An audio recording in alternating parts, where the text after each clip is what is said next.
Hi guys, today on Divas Can Cook we are making these Nutella swirl brownies. We're going to top it with this luscious Nutella ganache, and of course we're going to sprinkle on a ton of hazelnuts. These brownies are sinful.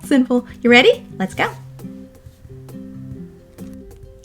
Okay, so we're going to start with our dry ingredients. I'm adding my flour into a large bowl. I'm going to add in a little bit of unsweetened cocoa powder, and then we're going to add in a little bit of salt, and that is it for our dry ingredients. Get in their salt.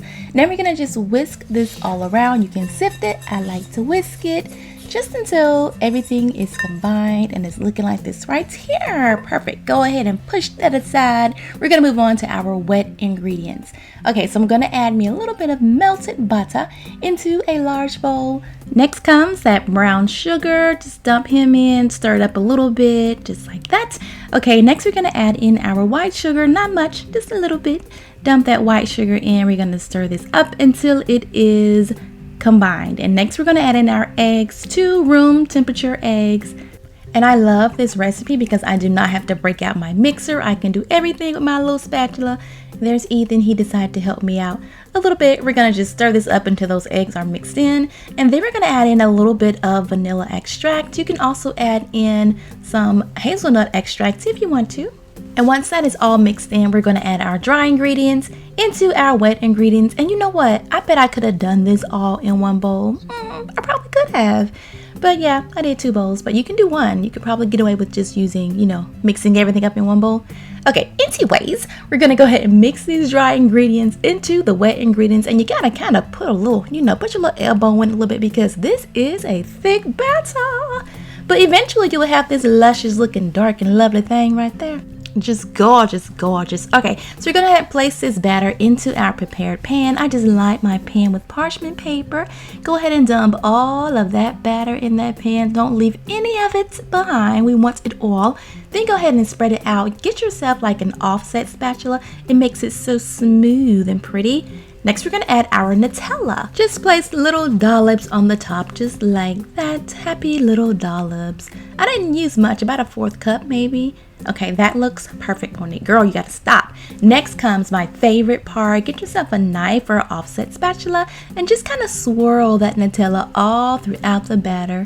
Create happy little peaceful swirls. This is so therapeutic. I couldn't stop, y'all. I really couldn't stop. But eventually I stopped. And I placed this into my oven at 350 for about 18 to 20 minutes. Don't overbake it. We don't want no dry brownies. Keep an eye on it. Okay, so while our brownies are cooling off, we are going to make our ganache, our Nutella ganache. So I'm going to add some sour cream into a bowl. Dump that sour cream on in there. I like making this with sour cream because it just kind of, I like it. Next, we're going to add in some melted chocolate. You can use dark chocolate, milk chocolate, semi-sweet chocolate. Just use your favorite chocolate. I just melted a little candy bar. Now it's good to go. Okay, next we're going to add Nutella. Gotta have that Nutella. Okay, Nutella into that bowl. And now we're just going to stir it up. Go ahead, stir it up, and then that is it. Okay, this is going to be the topping for our brownies, and it is so good. So go ahead and place that right on top of those cooled brownies. And next we're just going to kind of just spread it all out just like that. It's so pretty. Isn't that pretty? It's like a pudding almost. Nice and silky and smooth. Go ahead and spread it out until it's a nice even layer. Then we're going to add a little bit of chopped hazelnut. A little crunch. And then I'm also going to add a little bit of shaved chocolate. Yep, that makes it so pretty. Okay, now we're going to place it in the fridge just until it is chilled and that ganache is nice and set. And then when it's time to cut it, go ahead and remove it from the pan and cut it into little squares. These brownies are like so rich. You could really get away with just cutting them into little tiny, 1.5 inch squares. But look at that. I love how I have like different layers. It's fudgy and then that creamy thick ganache on top. It's like perfect brownie. I hope you guys enjoyed this video. Don't forget to subscribe and check out my other videos later.